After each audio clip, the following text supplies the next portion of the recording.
in Delta State, and we commend all the security agencies.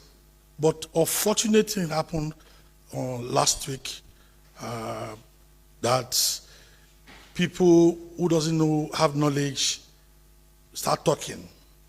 The two communities in question, they are having issue for years, and last month on the 7th of February, they were invited by the state government, where the two communities, the members representing those two local governments, the council chairman, and the leaders of those communities.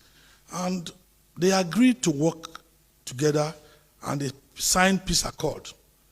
When this thing happened, unfortunately happened, it was very sad, because Delta State is governed within the tenet of rules and law, rules of law and decency. So what happened is not in line with what we are doing in Delta State, because I have promised Deltans that I'm going to be governor for all Deltans, and we have been enjoying peace. And one of my more agenda is that I will enhance peace and security, and that's what we have been doing. So I decided to come here to brief Mr. President of all the things we have been doing to maintain peace. And Mr. President assured me that the peace, as in support of the peace. And we both condemn the killing of the officers and the soldiers, because they are there on peace mission.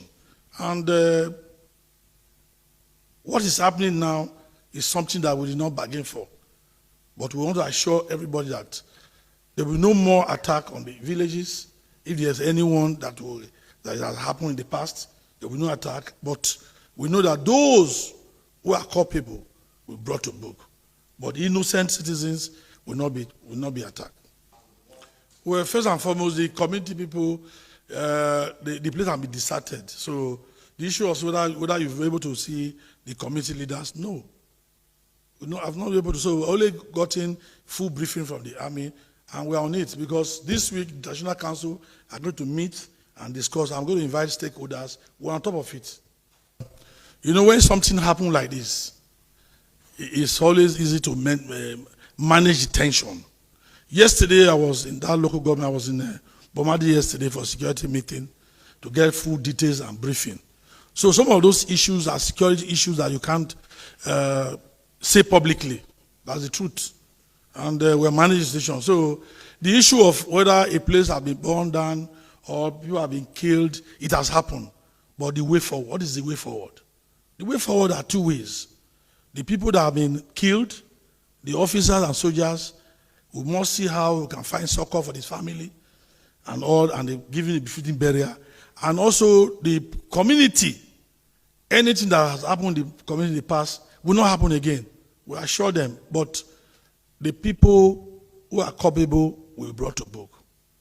We had a meeting yesterday with the security heads, where the commanding officer, general commanding officer of 6th Div was there. The JTF commander was there, was in attendance.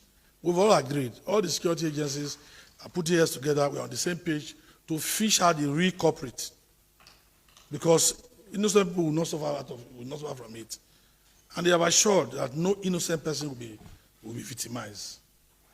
Thank you, Excellency. You know the terrain of that place, the Okwama terrain. You must go by boat.